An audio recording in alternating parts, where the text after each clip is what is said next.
Some of you know that I occasionally like to talk to friends. My next guest is a very close friend who I've worked with and who I have known for years. He takes a long time to get to the point, but he's one of those people who reveals so much information if you take time to listen. I guarantee you, towards the end of this program, he gets to some key topics that most people are not willing to talk about. So stay tuned and listen to Les Mower.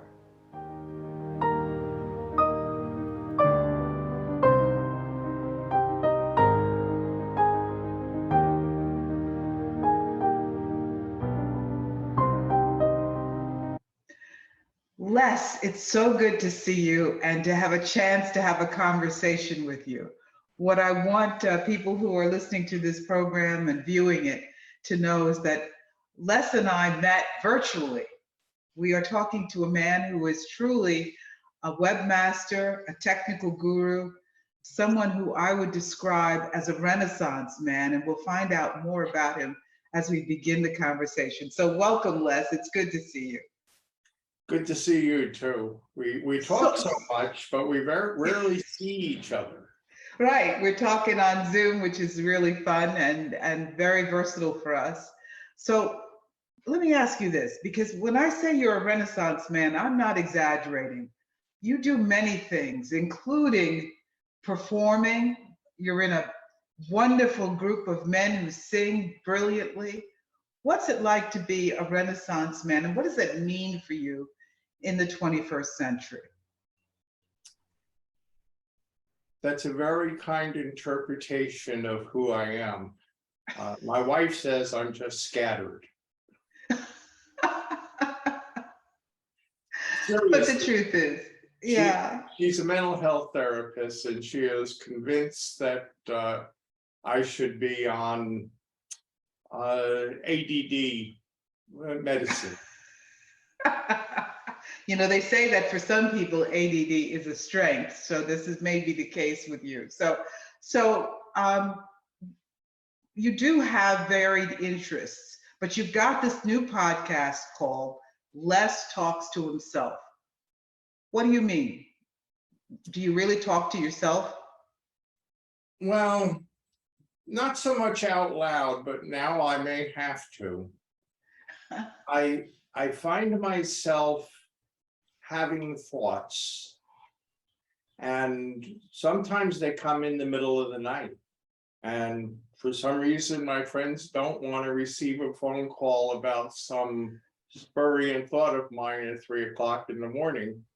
So I may have to start talking to myself.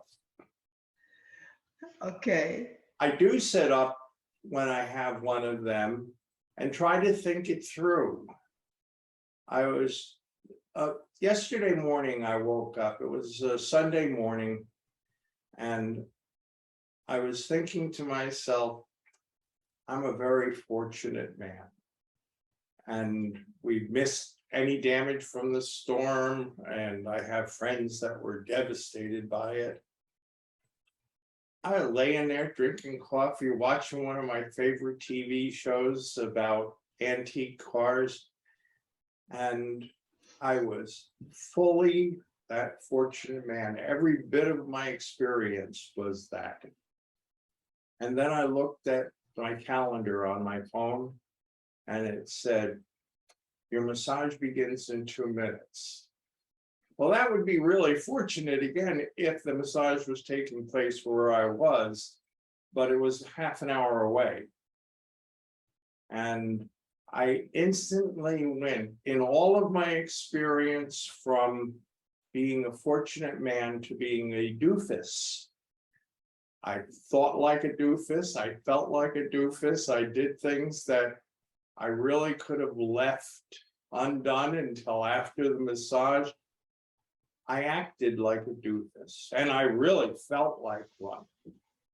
And I ran down, I jumped in the car, and as I was pulling out of my driveway, my wife came walking down the street. She'd gone out for a morning walk with a friend, and I changed personalities again.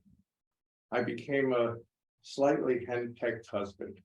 I knew that if I turned to the left and didn't tell her what I was doing, I was going to have to explain it later on. And in that moment, I had all of the sensations of being henpecked. I'm really not, but in that moment, I was.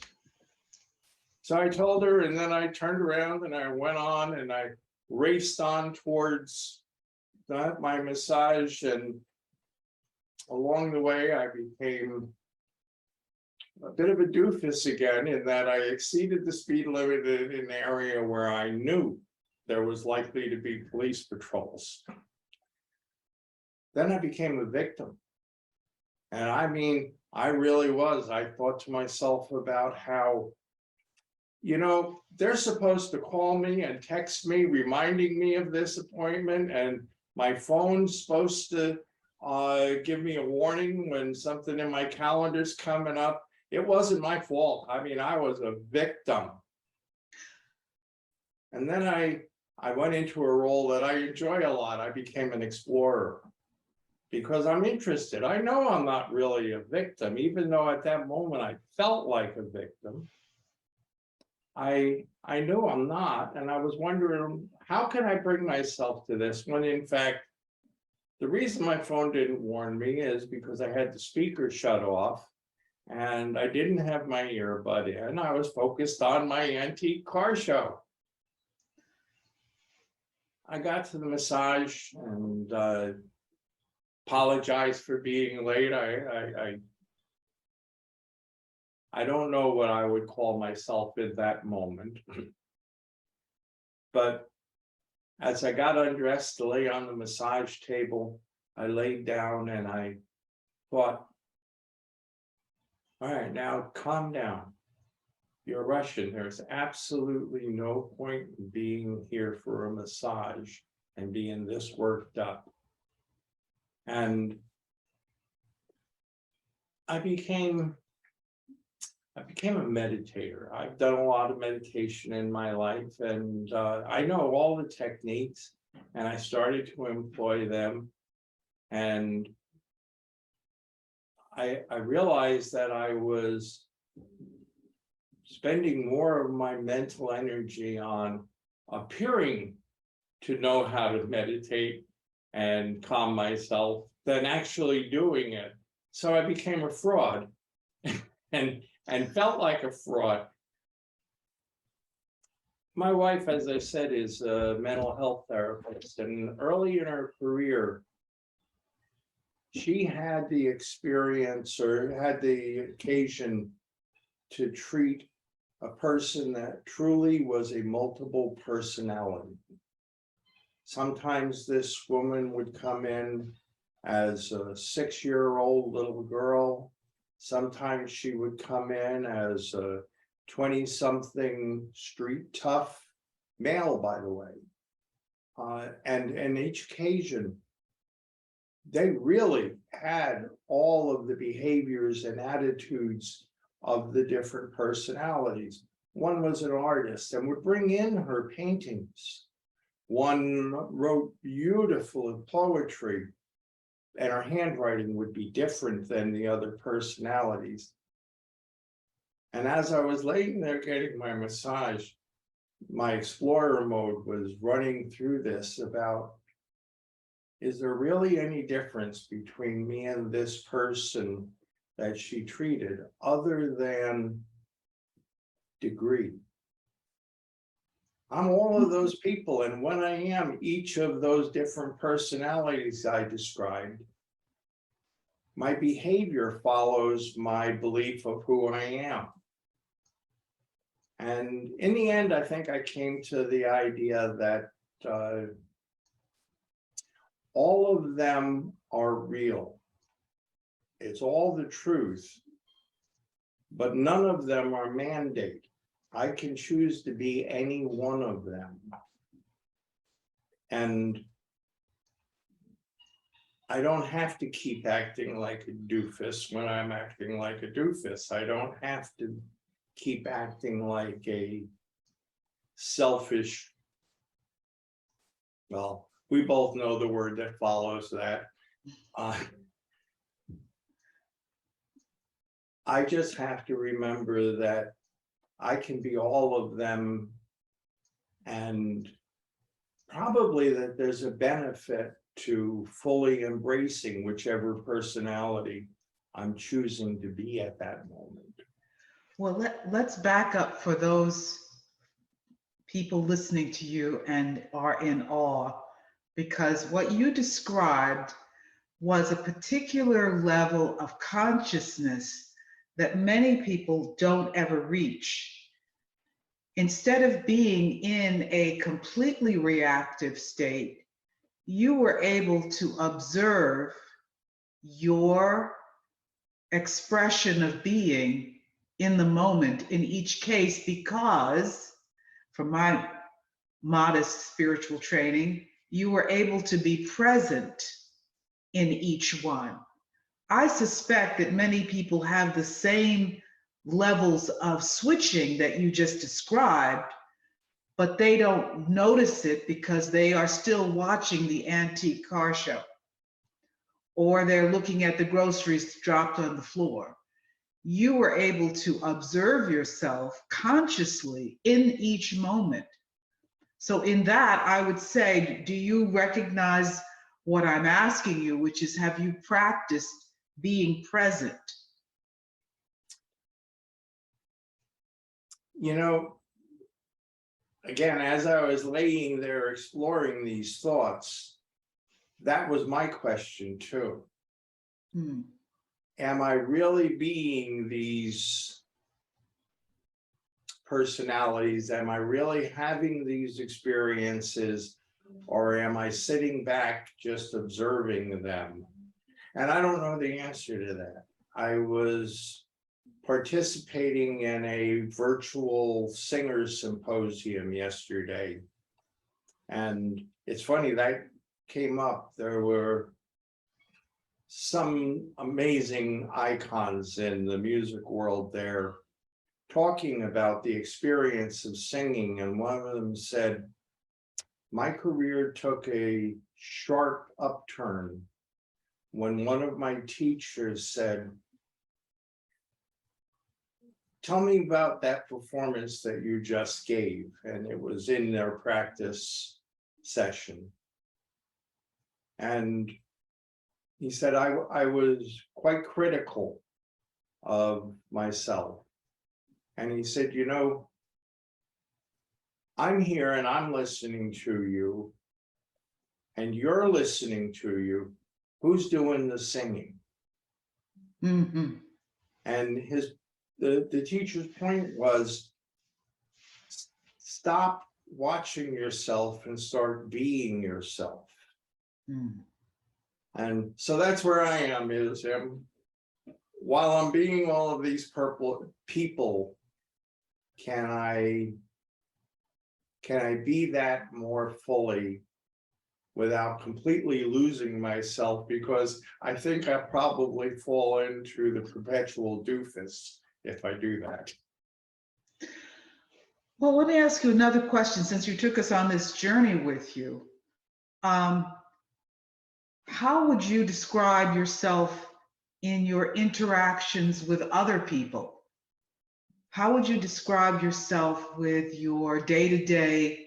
Now, obviously, you described your relationship with your wife, that you gently moved into a henpecked state for a short time. But how would you describe yourself? Would you say that you are, I don't want to label it, you tell me, how are you with other people? I know how you are with me, and I'll share that after you answer. Well, first, let me correct something. I'm really nothing like a henpecked husband. Right. My wife is incredibly tolerant, or she probably wouldn't still be my wife. But funny, one time I've been married 3 times, and one time I referred to my last wife, and she said, understand something, honey. That was your past wife. I'm your last wife. I don't know. I enjoy people most of the time. I mean, there's obviously people I don't enjoy, and I do what I can to get away from them as much as I can. I'm becoming more and more conscious of the fact that I'm getting old. If I can't enjoy my time and enjoy the people I'm around, change it. Do something. Either I need to change or I need to change the people I'm around. I think, you know, you called me a performer, and I think I'm often a performer when I'm with people. And I become what they would like me to be in that moment. Sometimes I'm the comedian, sometimes I'm the singer. With you, I always try to be the witty person. I don't think you have to try very hard.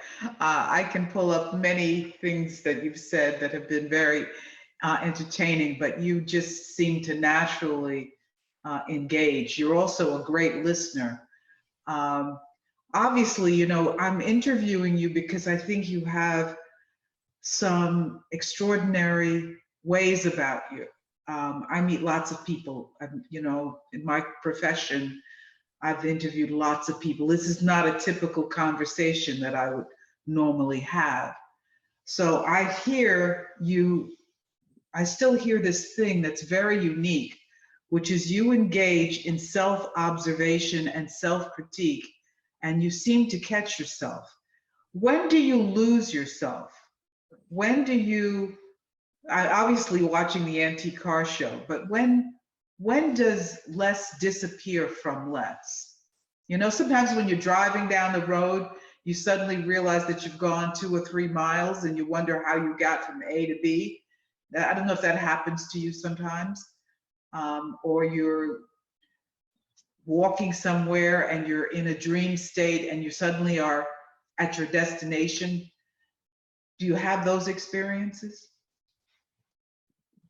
Sure. Sometimes I do that when I'm singing, and I think I sing better when I do that. I do that a lot when I love to listen to audiobooks. I think my mother must have read stories to me, and it brings me back to a place where I'm just really comfortable when somebody's reading to me, and fortunately, Audible makes that possible. So I can disappear into one of those stories. In fact, I can disappear into a story that I've already listened to before and find things. I disappear then. When, in fact, I usually go to sleep with an earbud in, listening to a story, so that my mind doesn't run while I'm trying to go to sleep. You are someone I would describe with a constant chuckle. Now, that doesn't mean that you're silly or giddy, but that you have a joyous stream running always, all the time. And even if things are going wrong, there's a level of humor that you're finding in the situation. Some people who study Buddhism talk about the value of that kind of chuckle or laugh or inner laugh in Buddhism. So this is a very personal question. If we have to edit this out, I will. But is there something in the fact that you've experienced so many challenges that might have brought you near death that have created this kind of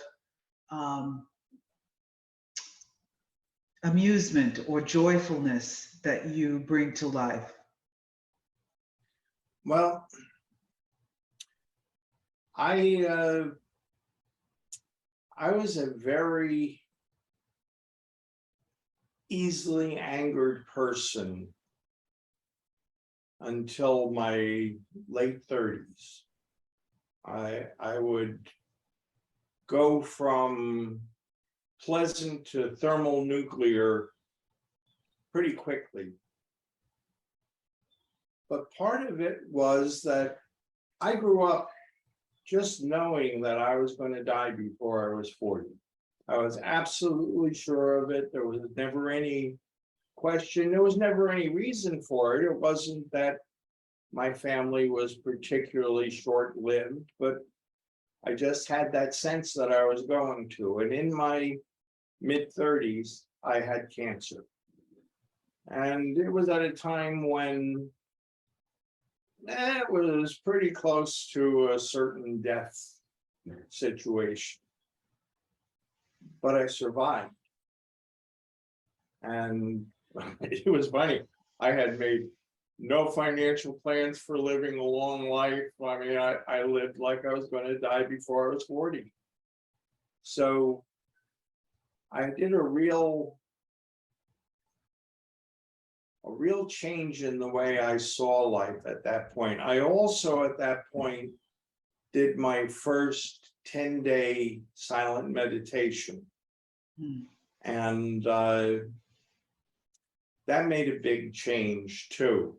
I still do them on occasion. My wife is quite the meditator and meditation teacher. I'm not so much. I've modified the technique to fit my lifestyle. But yeah, I think that made me stop and say, all right, if I'm going to be here longer, how do I want that to be? And I want to enjoy it. So I do. I find humor in a lot of things that other people might not. Yeah, I would say that you have a special talent for that. So you're not frightened a lot. You seem to approach even health challenges without being super scared. Yeah, I recently had another round of cancer, totally unrelated to the first. I don't know, 30 years or so between the two. But and I wasn't afraid at all. I mean, I really expected to survive it, and that was part of it. But, you know, I don't know what's so frightening about death. We're all going to do it, or at least so they tell me. I'm not quite convinced I'm going to go. But, well, you know, they say the good die young. That means I really should last a long time. But I'm as interested in what that is going to be like as I am concerned about it. Part of me, you know, I look at nature, and nature wastes nothing. It changes it into something else. Nothing is ever destroyed. And I can't imagine that personality and experience just disappears. I got to think that it mutates into something else. So, you know, everybody says I want to die peacefully in my sleep. I don't. I want to be wide awake, because I don't want to wait another 70 plus years to see what it's like. It's also very satisfying to me that you talk about it so openly. It's not a subject that many people ever want to talk about. I mean, a few scholars will talk about it, but it's an uncomfortable topic for people to address. So I'm grateful that in this. But let's get back to the podcast, because we're taking a deep look at Les Mower, and we're listening to your inner thoughts. What kinds of things are you going to want to do on your podcast? I don't know. It's just a place that, I mean, for sure, I'll get to talk to interesting people like this. Mm. I have always found you interesting through, you realize it's been 20 years that we've been talking to each other? Oh my goodness. That's true. No, and we've always, we never get accomplished everything we wanted to get accomplished, but we talk about a lot of things that we never intended to when we talk.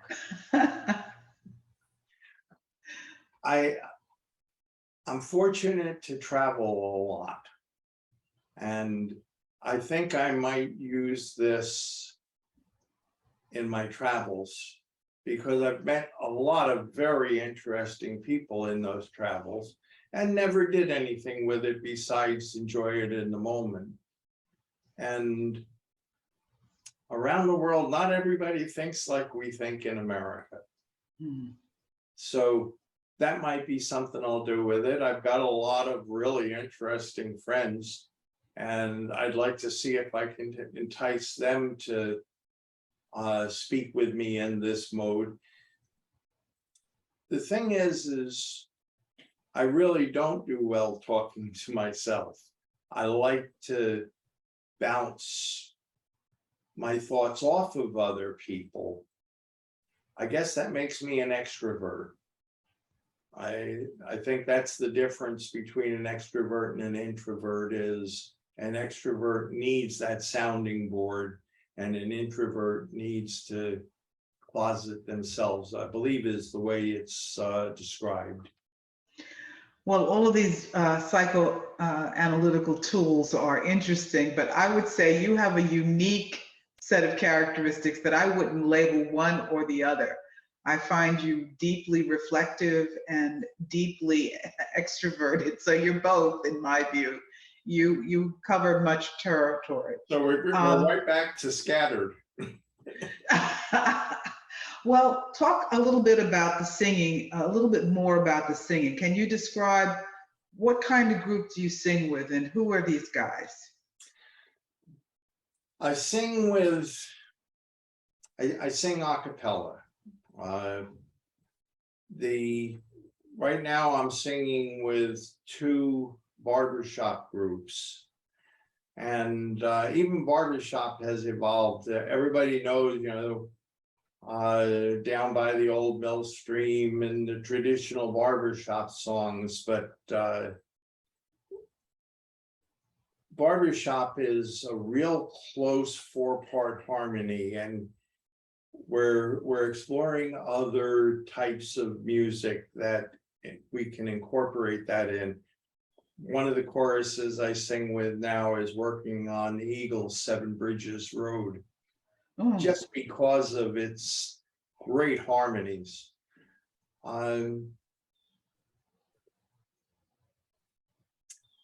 It's that resonance that comes from multiple voices in one common production that entices me.